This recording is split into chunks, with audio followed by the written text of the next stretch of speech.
Welcome to my YouTube channel. आज मैं आपको क्लास 9 के लिए सदाई उर्दू का सबक नंबर 1 पढ़ाऊंगी। ये बहुत ही इजी चैप्टर है, सिर्फ एक ही पार्ट में पूरी ही वीडियो कंप्लीट करवा दूंगी। इंशाल्लाह आपको समझ में आएगी। पर बेटा वीडियो को स्किप मत करना। तो बिना टाइम वेस्ट किए वीडियो को स्टार्ट करती हूँ। बेटे सबक नंबर 1 है। सबक का नाम है हुर्फ शनासी और उनकी तरकीब, और इसके मजमून निगार हैं डॉक्टर मोइनुद्दीन शाहीन। डॉक्टर मोइनुद्दीन शाहीन। बेटे चैप्टर नंबर 1 के अंदर सबसे पहले दिया गया है हुर्फ तहज्जी, यानी कि अलिफ से लेकर ये तक के हुर्फ पढ़ने आपको आने चाहिए। यकीनन आपको आते होंगे। 9th क्लास का स्टैंडर्ड है। जैसे कि अलिफ से अंगूर, बे से बंदूक, पे से पतंग, ते से तितली, ते से टमाटर, से समत, जिन से जग, चे से चूहा, है से हलवाई, है से खरबूजा, दाल से दवा, डाल से डोल, जाल से ज़ख़ीरा, रे से रस्सी, ड़े ये वाला ड़े जो है जैसे कि रबड़ की स्पेलिंग के अंदर ड़े लिखते हैं, ये वो है। अब जे से ज़ेवर। अब ये वाला जो ये है, जैसे कि टेलीविज़न की स्पेलिंग आप लिखेंगे तो इससे तो कोई भी वर्ड स्टार्टिंग में स्टार्ट नहीं होता है, ये सिर्फ बीच में आता है। जैसे कि टेलीविज़न में जे आएगा तो उस यहाँ पर आपको ये वाला जे लिखना पड़ेगा। तो यकीनन आपको आगे के सभी लफ्ज़ पढ़ने आते होंगे, जैसे कि सीन, शीन, स्वाद, ज्वाद, तोइन, जोएं, एन, गैन, पे, बड़ा काफ, गाफ, लाम। अब बेटे वाव से वर्क होता है, आप जानते हैं। अब ये वाला जो है ये इस तरह से आर की तरह बनता है। इसकी हल्की सी आवाज़ निकलती है। जैसे कि हाथ की स्पेलिंग लिखोगे, हे अलिफ ते हाथ, तो हल्की सी है की आवाज़ आएगी यहाँ पर। अब बेटा हमज़ा को उर्दू में किस किस तरह से यूज़ किया जाता है, इस बात को आपको ध्यान से सुनना है। देखो, जहाँ हमज़ा के अंदर ए की, ई की, आई की, ओ की और यू की आवाज़ें निकालने के लिए उर्दू में हमज़ा को इस्तेमाल किया जाता है। ध्यान रखना, ए, ई, आई, ओ और यू की। बेटे जैसे कि फॉर एग्ज़ाम्पल मैं आपको समझाती हूँ। जैसे कि आप साइकिल की स्पेलिंग लिखोगे, सिन अलिफ सा। अब हम उर्दू में छोटी ई से इमली तो नहीं होता है, तो इसके लिए हमज़ा की अलामत बनाएंगे साइकिल में। जैसे कि छोटी ई, हमज़ा के अंदर ऐसे हमज़ा का अलामत लगा देंगे, तो यहाँ पर इस हमज़ा की अलामत को ई की तरह से पढ़ा जाएगा, इस वाले ई की तरह से। तो याद रहेगा कि हमज़ा उर्दू में ए, ई, आई, ओ और यू की तरह पढ़ा जाता है, याद रखना। अब बेटे छोटी ए से यक्का होता है और बड़ी ये खाली। हमेशा ध्यान रखना कि छोटी वाली ये को छोटी ई की तरह पढ़ा जाता है और बड़ी वाली ये को छोटे वाले ए की तरह पढ़ा जाता है। छोटी ये के अंदर छोटी ई की आवाज़ आती है और बड़ी वाली ये में छोटे ए की आवाज़ आती है। ध्यान रखना इस बात को आप। अब बेटे आगे दिया गया है कि हुर्फ की पहचान करनी है, तो आपको इन सभी हुर्फों की पहचान करनी बआसानी आती होगी। ये सारे ही हुर्फ मैंने अभी आपको पहले पढ़कर बता दिए हैं, तो इन्हें दोबारा पढ़कर बताने की ज़रूरत पेश नहीं आएगी। अब बेटे यहाँ पर दिया गया है कि हुर्फ को मिलाकर लफ्ज़ बनाने की तरकीब। तो यहाँ पर क्या लिखा है कि अलिफ, दाल, डाल, जाल, रे, ड़े, जे, ये और वाव, इन सभी हुर्फों के बाद अगर कोई भी हुर्फ आएगा तो इन हुर्फों को दूसरे हुर्फ के साथ मिलाकर नहीं लिखेंगे। अगर दाल, डाल, जे, रे, ड़े, जे, से और वाव के बाद कोई भी हुर्फ आए तो इन सभी हुर्फों को आपस में एक दूसरे से मिलाकर नहीं लिखोगे। जैसे कि फॉर एग्ज़ाम्पल यहाँ पर दिया गया है अलिफ प्लस बे। अब तो अलिफ और बे अलग अलग लिखा गया है। इस तरह से अलिफ और बे को मिला तो नहीं दिया गया है बेटे। इसी तरह से दाल प्लस सीन 10, तो दाल और सीन को तो अलग अलग ही लिखा गया है। यहाँ पर दाल और सीन को ऐसा तो नहीं है कि दाल के अंदर ऐसे ऐसे सीन मिला दिया है। तो अब आपको याद रहेगा कि दाल, डाल, जाल, रे, ड़े, जे, ये और वाव के बाद अगर कोई भी हुरूफ आता है तो हुरूफों को आपस में नहीं मिलाते हैं। इस तरह से पूरे पूरे हुरूफ बनाए जाते हैं। ये आपको दो दो हुरूफ वाले लफ्ज़ यकीनन पढ़ने आते होंगे। अब बेटा से हुर्फी के अंदर यानी कि 3 हुर्फों को मिलाकर बनाए गए लफ्ज़ों के अंदर भी दाल, डाल, जाल, रे, ड़े, जे और ये और वाव को के बाद कोई भी अगर हुरूफ आएगा तो उन्हें आपस में मिलाकर नहीं लिखेंगे, ऐसे ही अलग अलग लिखेंगे तीनों ही हुर्फों को। जैसे कि डाट, रात, राल, रान, दाज, दाल, डाल, राग, राज, राम, वार वगैरह। अब बेटे यहाँ पर 4 हुर्फी आ गए हैं। तो यहाँ पर भी जैसे कि दाल अलिफ दा, दाल अलिफ दा, दादा, दादा की स्पेलिंग के अंदर चारों ही हुरूफ को पूरा पूरा बनाया गया है, एक दूसरे से मिलाकर थोड़ी लिखा है। तो हमेशा ध्यान रखना कि दाल, डाल, जाल, रे, ड़े, ये और वाव के बाद अगर कोई भी हुरूफ आएगा तो उन हुर्फों को आपस में मिलाकर नहीं लिखोगे। ये आपको पढ़ना आता होगा, 9th क्लास का स्टैंडर्ड है, जैसे कि दवात, अदरक, रावन, वर्दी, दादी, जर्दा वगैरह। बेटे अब मैं दो चश्मी है के मुतालिक आपसे बात करना चाहूँगी, ध्यान से सुनना मेरी बात। तो दो चश्मी है के अंदर जब बे के साथ दो चश्मी है मिलाते हैं तो ये बन जाता है भा से भालू, मतलब भा बन जाता है। ते के साथ दो चश्मे है मिलाने पर बन जाता है था, यानी कि था से थर्मस, हिंदी में भी बता रही हूँ। जिम के साथ दो चश्मी है मिलाओगे तो बन जाएगा झा से झंडा, यानी कि झे। दाल के साथ दो चश्मी है मिलाने पर बन जाएगा धा से धनुष वाला धे। काफ के साथ दो चश्मी है मिलाओगे तो खा से खरगोश वाला खे बन जाएगा। पे के साथ दो चश्मी है मिलाओगे तो फा बन जाएगा, जैसे कि हिंदी में फा से फल। टे के साथ दो चश्मी है को मिलाओगे तो बन जाएगा ठा से ठठेरा। चे के साथ दो चश्मी है को मिलाओगे तो बन जाएगा छा से छतरी। डाल के साथ दो चश्मी है को मिलाओगे तो बन जाएगा ढे, यानी कि ढे से ढक्कन। गाफ के साथ दो चश्मी है को मिलाओगे तो बन जाएगा घा से घर। बेटे मैंने हिंदी में भी लिखकर बता दिया है ताकि आपको अच्छे से समझ आए। अब बेटे यहाँ पर दो चश्मी है से बनने वाले जो हरूफ हैं वो बताती हूँ पढ़कर, जैसे कि भे के साथ रे मिला दोगे हो जाएगा भर। थे के साथ काफ मिलाओगे थक। झे के साथ टे मिलाओगे झट। धे के साथ नून मिलाओगे धुन। खे के साथ लाम मिलाओगे खुल या फिर खिल। फे के साथ लाम मिलाओगे फल। ठे के साथ गाफ मिलाओगे ठग। छे के साथ ते मिलाओगे छत। ड़े के साथ बे मिलाओगे ढब। ढे के साथ घे के साथ रे मिलाओगे तो हो जाएगा घर। बेटे यहाँ पर दो चश्मी है से बनने वाले लफ्ज़ दिए गए हैं, तो आप इनको ध्यान से एक बार पढ़ लेना, जैसे कि भाप, भारत, भाला, भालू, भाग, भट, भन, भर, भरम, भटक, भीड़, भद्दा, भारी, भूख, भीख, भट्टी, फाटक, फट, फटर, फड़क, फटक, फन, फल, फूल, फंदा, फटकार, फुलवारी। मैंने आपको हिंदी में भी पीछे बता दिए थे, तो आप बआसानी इन सभी लफ्ज़ों को पढ़ पाओगे, इससे आपकी प्रैक्टिस हो जाएगी अच्छे से। एक बार लिख भी लेना इन सभी लफ्ज़ों को, क्योंकि कुछ बच्चों को इसमें कन्फ्यूज़न रहता है। स्क्रीनशॉट ले लेना अगर आप चाहो तो। बेटे अब मैं आपको पढ़ाऊँगी कि एराब, एराब का क्या मतलब होता है, तो ध्यान से सुनना। मेरे एराब के अंदर ज़बर, ज़बर, ज़ेर और पेश तीनों ही आते हैं। इनकी आवाज़ किस तरह से निकलती है वो पढ़कर बता देती हूँ, ताकि आपको डिफरेंस समझ में आ जाए ठीक तरह से। बेटे ज़बर की आवाज़ पूरा मुँह खोलकर ऊंची आवाज़ में बोला जाता है, यानी ज़बर आधे अलिफ की बराबर होता है। ज़बर आधे अलिफ की बराबर होता है, ध्यान रखेंगे, पढ़कर बता।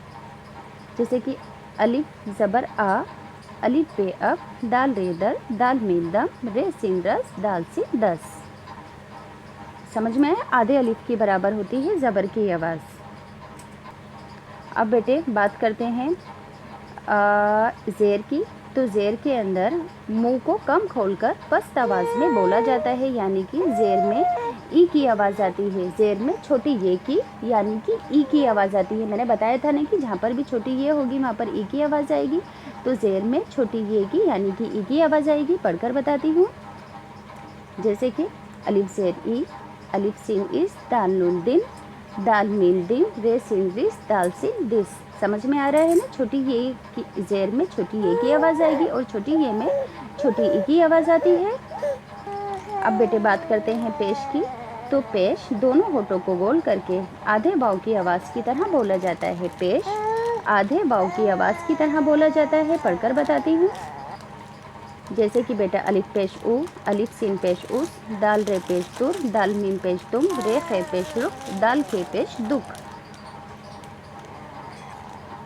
बेटे बात करते हैं तनवीन के बारे में। तनवीन बहुत छोटी सी बात है। तनवीन के अंदर किसी भी लफ्ज़ के आखिर के अंदर दो ज़बर लगे होते हैं, उसे तनवीन कहते हैं। जैसे कि जवाबन, खसूसन, फ़ौरन, अखलाकन, तकरीबन, अमूमन, यकीनन, मसलन, इस्लाहन और इत्तेफाकन। तो ये क्या है, तनवीन है। जब कभी भी किसी भी लफ्ज़ के आखिर में ऐसे दो ज़बर लगे होंगे तो वो तनवीन होगी। अब बेटे बात करते हैं जज़म के बारे में।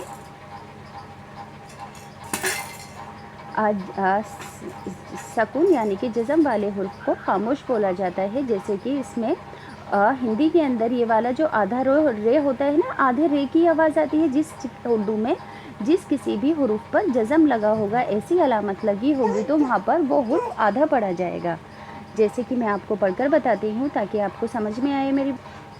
अब यहाँ पर गर्द के अंदर रे के ऊपर जज़म की अलामत है, तो रे पूरा नहीं पढ़ा जाएगा, ये पढ़ा जाएगा गर्द, सर्द, फ़र्द, नर्म, गर्म, हम्द, बख्त। अब जैसे कि अगर हम इसको रे को पूरा पढ़ेंगे, जैसे जज़म है, अब तो रे को पूरा नहीं पढ़ेंगे, गरद नहीं पढ़ेंगे, हल्की सी आवाज़ आएगी, आधा। गर्द, सर्द, फ़र्द, नर्म। ध्यान रखना कि जहाँ पर भी जज़म की अलामत होगी जिस लफ्ज़ पर, वो लफ्ज़ आधा पढ़ा जाएगा। जैसे कि यहाँ पर लिखा है वक्त, तो वक्त के अंदर काफ पर जज़्म है, मगर यहाँ पर लिखा हुआ नहीं है। हम वक्त को वक़्त तो नहीं कहते हैं क्योंकि यहाँ पर जज़्म है, इसी वजह से काफ को आधे काफ की तरह आवाज़ मुँह से बोली जाती है, वक्त। अब बेटे बात करते हैं मद की। तो मद के अंदर मद 3 अलिफ के बराबर पढ़ा जाता है, जैसे कि पढ़कर बताती हूँ। अलिफ मद आ, जीम, आज, आम, आल, आप, आग, आस, आन। तो मद के अंदर 3 अलिफ के बराबर पढ़ा जाएगा अलिफ को, जहाँ पर भी मद लगा होगा ध्यान रखना। बेटे बात करते हैं हुरूफ की मुख्तलिफ तरकीबी सूरतों की, यानी कि किस किस हुरूफ को स्टार्टिंग में, बीच में और लास्ट में किस तरह से बनाया जाता है। तो इसके लिए आपको ध्यान रखना है, जैसे कि अलिफ है। अब अलिफ को अगर स्टार्टिंग में कोई भी लफ्ज़ लिखेंगे अलिफ से, तो वो इस तरह से बनेगा, जैसे कि असर। अब अगर अलिफ को बीच में लिखेंगे तो जैसे कि इस तरह से आएगा, जैसे कि काम की स्पेलिंग के अंदर बीच में अलिफ लिखा है। और अगर अलिफ को लास्ट के अंदर लिखेंगे, जैसे कि लाम अलिफ ला, तो इस तरह से अलिफ लास्ट में लिखा जाएगा। अब ऐसे ही बे, पे, ते, टे और से, तो स्टार्टिंग में इन सभी को इस तरह से लिखा जाएगा। बे को इस तरह से, पे को भी इस तरह से, मतलब ये सभी एक तरह से लिखे जाएंगे। अब अगर बे को, पे को, ते को, टे को या से को बीच में लिखा जाएगा तो इस तरह से लिखा जाएगा, और लास्ट में लिखा जाएगा तो इस तरह से। इसका एग्जाम्पल है, जैसे कि बे को स्टार्टिंग में लिखेंगे तो बच जैसे लिखा है। अब अगर बे को बीच में लिखेंगे जैसे कि बस लिखा है।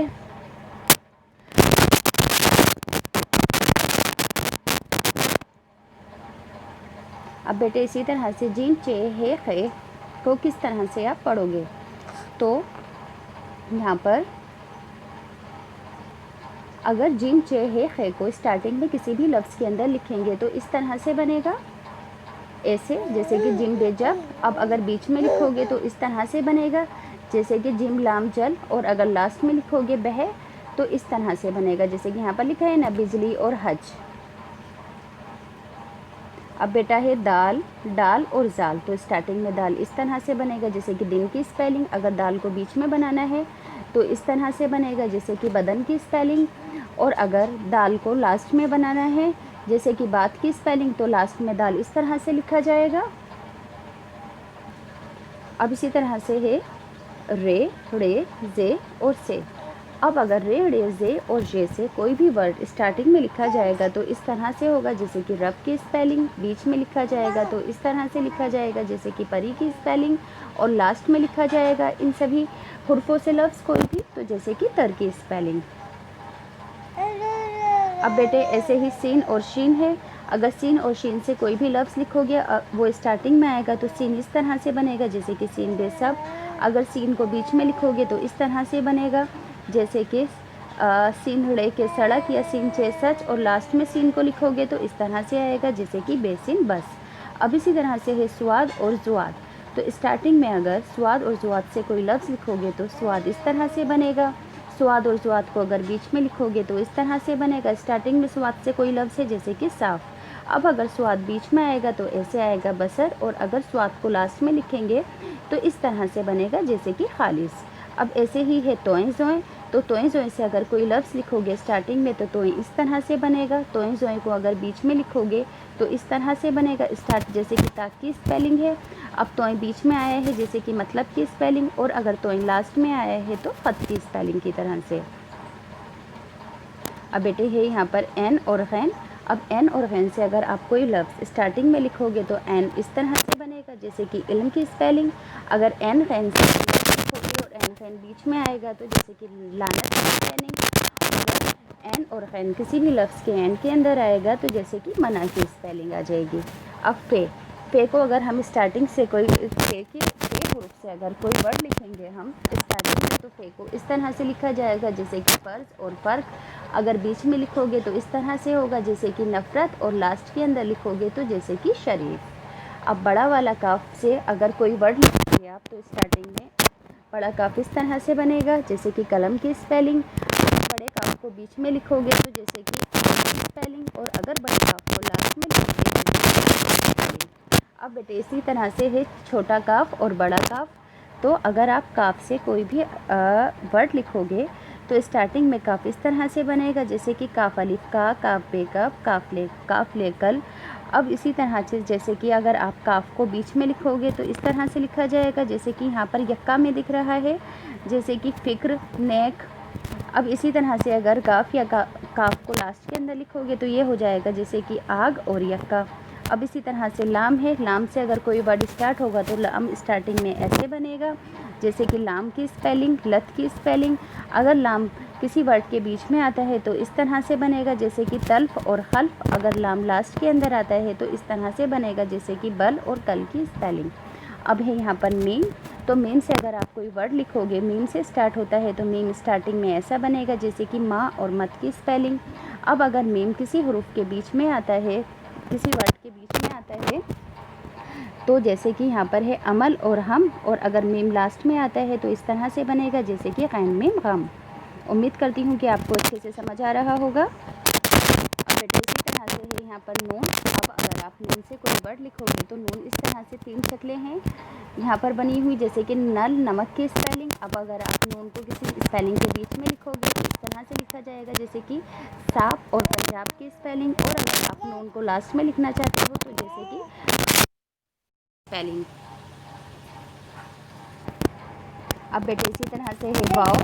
वाव को अगर आप स्टार्टिंग से कोई वाव हरूफ में कोई वर्ड लिखोगे तो वाव को किस तरह से बनाएंगे ऐसे जैसे कि वाव है वह। अगर वाव को बीच में लिखोगे तो इस तरह से बनाओगे जैसे कि हवा की स्पेलिंग, और अगर आप वाव को लास्ट में लिखोगे तो इस तरह से बनाओगे जैसे कि जो की स्पेलिंग। अब इसी तरह से है। अगर आप है को स्टार्टिंग में लिखोगे तो इस तरह से बनाओगे जैसे कि हल और हम की स्पेलिंग। अगर आप है को बीच में लिखोगे तो इस तरह से बनाओगे जैसे कि आहट और निघत की स्पेलिंग। और अगर आप है को लास्ट में लिखोगे तो ऐसे लिखोगे जैसे कि आहा और बाहा। अब ऐसे ही है हमज़ा। हमज़ा स्टार्टिंग में इसी तरह से बनता है मगर इसकी अलामत होती है जैसे कि मैंने आपको बताया था कि ए ई आई और यू की आवाज़ आती है। अब बेटे इसी तरह से है छोटी ये से यक्का, इसमें हमेशा एक ही आवाज़ आती है, आपको याद होगा। तो ये से अगर आप कोई भी वर्ड लिखोगे तो स्टार्टिंग में ये की ऐसी शक्लें होंगी जैसे कि यख, यग। अगर बीच में लिखोगे जैसे कि मेल, रेल, और ये को लास्ट में लिखोगे जैसे कि गमी और नमी। अब बड़ी ये है। बड़ी ये को अगर हम स्टार्टिंग से तो कोई वर्ड है ही नहीं तो बीच में इस तरह से आएगा जैसे कि यार, यास, बेल, और अगर ये को लास्ट में लिखोगे जैसे कि काले और गाय। उम्मीद करती हूँ कि आपको अच्छे से समझ आ रहा होगा। बेटे अब बात करते हैं तशदीद के बारे में। तो तशदीद का मतलब होता है कि अगर तशदीद इस तरह की अलामत ऐसे इस तरह से किसी भी लफ्ज़ पर बनी होगी उस लफ्ज़ को 2 बार पढ़ा जाता है जैसे कि अब्बा, गद्दा, कुत्ता, सीन चे सच्चे, अलिफ्चा सच्चा। चे के ऊपर है तशदीद। बच्चा यहाँ पर चे के ऊपर है तो चे को 2 बार पढ़ेंगे बेचे बच्चे, हमज़ा बच्चा। ऐसे ही बत्ती, बेते बत्ते या ती बत्ती। अब सिन पर है तशदीद तो रे सिन रस, सिन या सी रस्सी। सिन को 2 बार पढ़ा गया है। हमेशा ध्यान रखना कि जिस किसी भी हरूफ पर तशदीद बनी होगी उस हरूफ को 2 बार पढ़ा जाएगा जैसे कि मिट्टी, खच्चर, मच्छर, अम्मी, बिल्ली, पत्थर, अब्बू, गन्ना, लड्डू, जन्नत, दिल्ली, रद्दी, बिल्ला, खट्टा, चक्की, छुट्टी, कच्चा, सक्का, कौवा, भद्दा, पट्टा। बेटे बात करते हैं नून हुन्ना की। तो नून हुन्ना का मतलब होता है आधना यानी कि अंकी बिनती, यानी कि सिर्फ नाक से आवाज़ निकलती है, ये पूरा नून नहीं होता। जैसे कि माँ, में, दांत, बूंद, गंज। अब दांत को दानत तो नहीं पढ़ेंगे ना बेटे, तो ध्यान रखना कि जहाँ पर भी नाक से आधे नून की आवाज़ निकलती है वहाँ पर नून गन्ना लिखा जाता है। जैसे कि जहाँ, हाँ, दंग, गेंद, भैंस।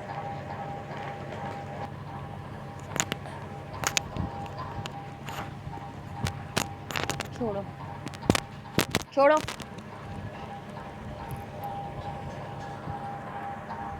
लो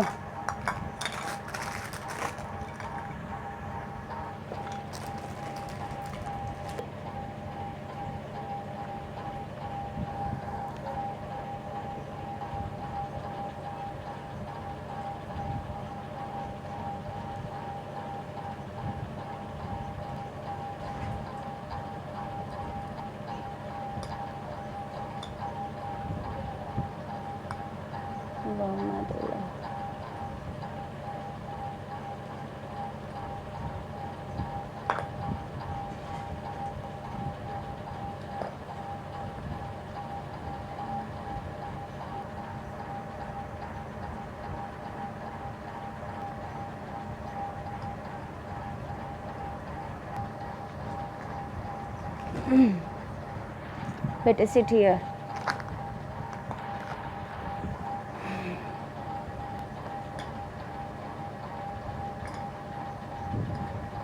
अब बेटे बात करते हैं खड़ा ज़बर और ते की। तो जैसे कि ऐसे लफ्ज़ जिनमें अल्फ़ नहीं लिखा जाता मगर पढ़ा जाता है और पहचान के लिए इस पर खड़ा ज़बर लगा देते हैं। तो ये क्या हो गया है, खड़ा ज़बर और ते, यानी कि ऐसे लफ्ज़ जहाँ पे अलिफ लिखा नहीं जाता है, पहचान के लिए खड़ा ज़बर लगाते हैं। जैसे कि रहमान के अंदर अलिफ आएगा मगर पहचान के लिए खड़ा ज़बर लगा दिया है, अलिफ को लिखा नहीं है, अलिफ नहीं लिखा गया है यहाँ पर। रहमान, लिहाजा, सलात, इस्माइल, इसहाक, ज़कात। अल्फ मकसूरा, अल्फ मकसूरा में ये के ऊपर, छोटी ये के ऊपर खड़ा ज़बर लगता है। ऐसे लफ्ज़ जिनके आखिर में ये आती है और उन पर अल्फ लगा देते हैं, तब ये की आवाज़ अल्फ में तब्दील हो जाती है। जैसे कि मैंने आपको बताया था कि ये के अंदर छोटी ई की आवाज़ आएगी, मगर जहाँ कहीं पर भी ये हो और ये पर इस तरह से खड़ा ज़बर हो तो वहाँ पर ये की आवाज़ अलिफ में के अंदर चेंज हो जाएगी। जैसे कि फतवा, आला, मौला, खत्ता, दावा, अदना, ईसा, सलमा, लैला, मूसा, मुर्तज़ा वग़ैरह। बेटे बात करते हैं हुर्फ़ शमसी के बारे में। तो हुर्फ़ शमसी को ध्यान से समझना। 14 हुरूफ होते हैं हुर्फ़ शमसी के। कौन कौन से हैं? ते, से, दाल, जाल, रे, जे, सीन, शीन, स्वाद, वाद, तोएं, ज़ोएं, लाम और नून। तो हुर्फ़ शमसी में 14 हुरूफ़ों को कहा जाता है जिनके पहले अल्फ लाम आए तो लाम का तलफ़्फ़ुज़, उसको लाम के तलफ़्फ़ुज़ में शामिल नहीं करेंगे। यानी कि इन सभी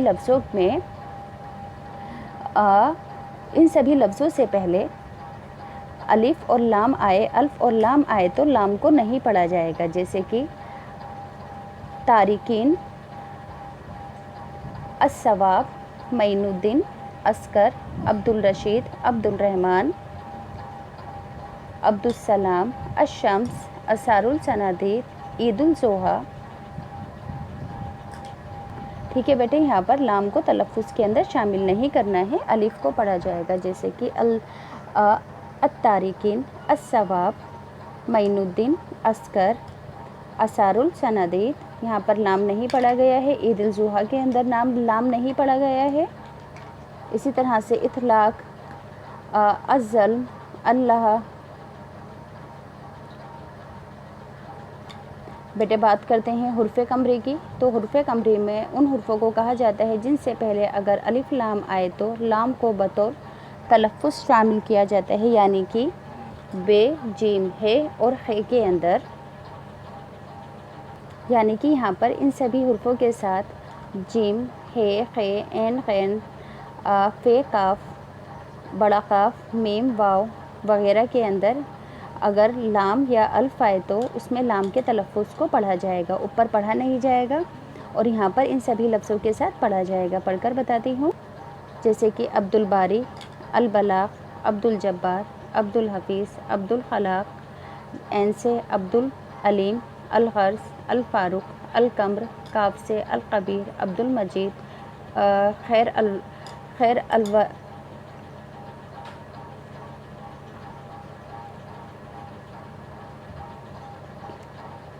अल अमीन, हमज़ा से अल हिलाल, अल याक़ूत, तो बेटा यहाँ पर ये चैप्टर कंप्लीट होता है। अगर आपको अच्छे से समझ में आया है तो प्लीज़ वीडियो को लाइक करना, चैनल को सब्सक्राइब करना।